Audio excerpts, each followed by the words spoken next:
Hi, Tom McNamara here again. Welcome back to our course in trigonometry. We're currently dealing with right triangle trigonometry, and the main application of right triangle trigonometry is indirect measurement. We're going to get to quite a few examples of those applications in just a little bit. But before we do, we need to talk about this idea of significant figures. Okay, so we're talking about indirect measurement, which of course means we're going to be talking about measurement.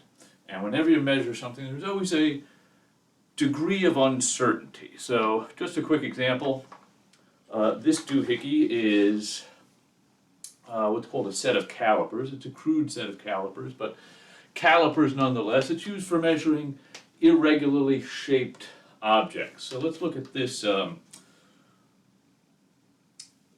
graduated cylinder here. I want to know how long it is across this cylinder. So what I do is I use my calipers. Okay, so I take the jaws and I squeeze them down until each side is between the jaws, right there, like that. Okay, now we can see on the calipers that this is between 14 and 15 centimeters. Okay, so I can't quite say where it is between 14 and 15. Okay, so I might say if somebody asked me to estimate how far across it is this graduated cylinder, I might say 14.5 centimeters. Okay, so in our example,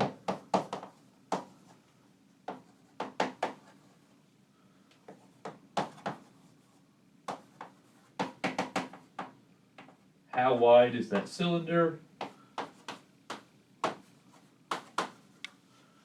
14.5 centimeters. This last digit is where my uncertainty is.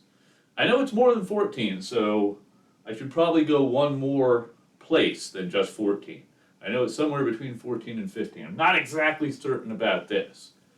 And I certainly shouldn't go any further. If I were to say something like 14.53 centimeters, well, that 3 on the end, that would just be junk. Okay, so this is where my uncertainty is, so this is where I should stop. And this has 3 significant figures. Okay, now the number of significant figures in a measurement is something we can determine by looking at that measurement. The only thing that gets a little challenging is when you throw zeros into the mix. Okay, so some notes here.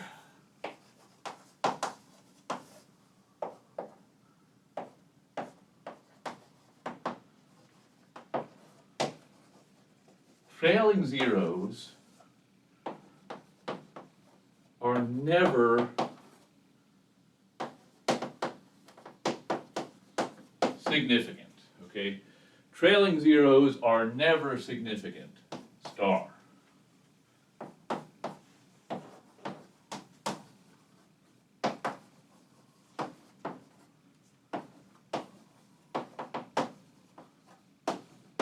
Unless there is a decimal point. We'll look at some examples that I hope will make this clear. So trailing zeros are never significant. And I guess a quick example.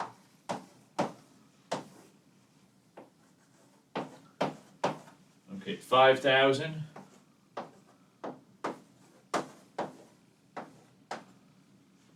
versus 5,000.0. Okay, 1, 2, 3 trailing zeros. Okay, trailing zeros hopefully mean just what you think they mean. They're at the end. They trail the number. This has only one significant figure. Trailing zeros are not significant unless there is a decimal point, in which case they are significant. Okay, so In fact, I might actually say this as 1, 2, 3, 4, 5 significant figures.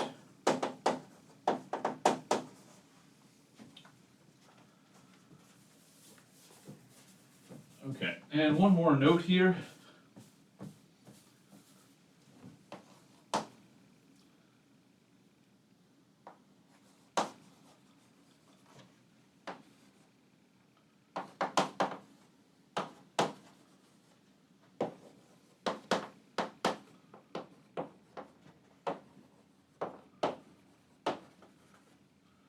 Zeros after the decimal point, but before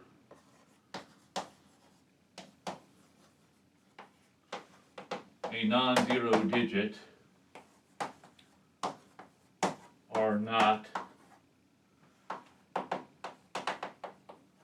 significant. Okay, so zeros after the decimal point, but before a non-zero digit are not significant. So 0.0, 0, 0, 1, 3.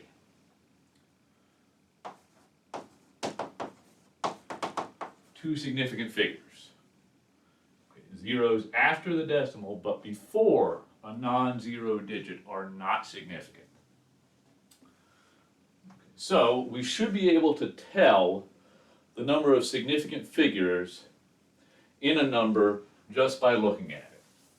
Okay, let's take a look at some quick examples here.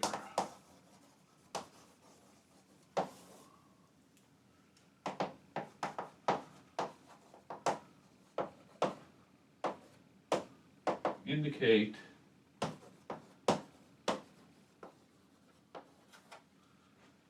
how many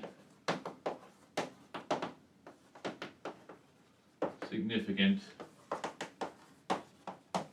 figures. Okay, so we'll give a number, we'll indicate how many significant figures. 7304. 4 significant figures. Okay, that 0 in there, that is not a trailing 0. Trailing zeros are ones that come at the end of the number. If I compare that to this,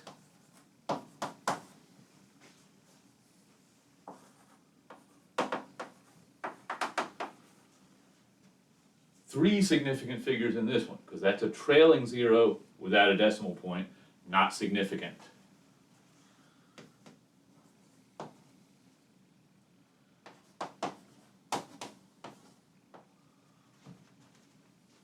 Back to 4.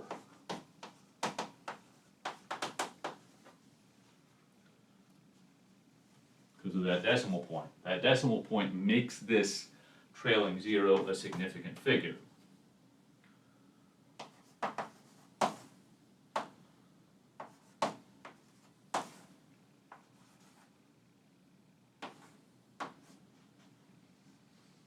Okay.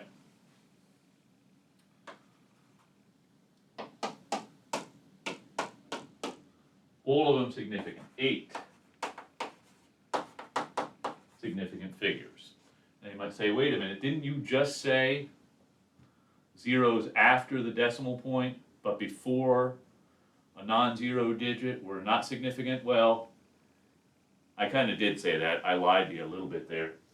Those zeros after the decimal point are only not significant if that's the first non-zero digit in the number over there at the end. Okay, since we have other non-zero digits here, now this is a significant figure. So those zeros after the decimal point are only not significant if those are the first things we see, that 0.00013 or whatever it was. There was nothing before that decimal point. Here there is. Okay?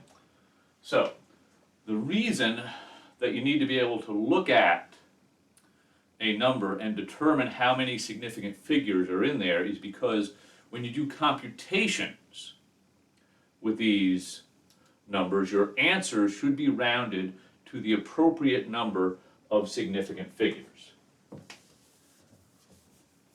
Okay.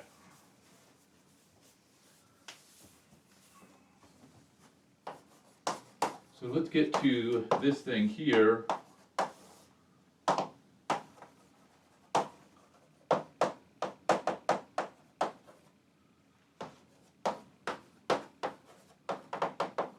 Computing with significant figures. Okay, so we're going to break the categories up into two different sets of rules. Okay, when you have multiplication and division, and when you have addition and subtraction.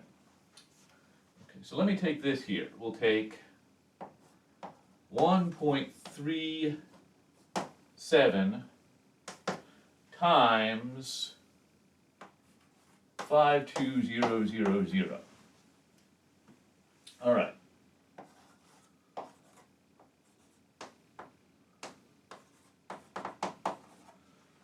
Three significant figures over there.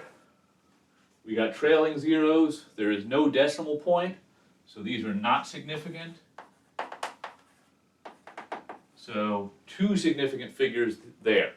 Now the rule for multiplication and division is I should look at how many significant figures in each of my components, and I take the min. Okay, the min is 2 here. So my answer, in this case, should be rounded to 2 significant figures. I'm going to grab my calculator a sec to do this computation. So 1.32, oh, nope, 1.37 times 52000. Okay, now my calculator is giving me 71,240. Now, if I were to just write this, I'm incorrect, because this number as written has 4 significant figures, but I'm supposed to take the min. Okay, so my answer should have 2 significant figures in it. Okay, so when I do my rounding, 2 significant figures would be 71000. Okay, notice I rounded so that that was the last non-zero digit. Notice there's no decimal point in this, right? So right now I've got 4 significant figures. Answer really should have 2 because we're following the rule of taking the minimum number of significant figures. So that applies to multiplication and division. If you're doing a computation that involves multiplication and division, you look at the components involved. Figure out how many significant figures each of the components has. The minimum number of significant figures, that's what you need to round your answer to. All right, so we're taking this number and we're rounding it so that it has 2 significant figures. Okay, now some folks just cut things off. We don't want to do that. Okay? The closest representation with 2 significant figures is this right here. It's got to be 71,000.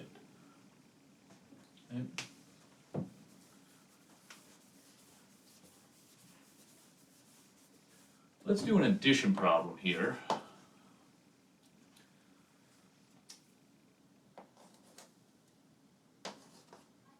Uh, 371.72 plus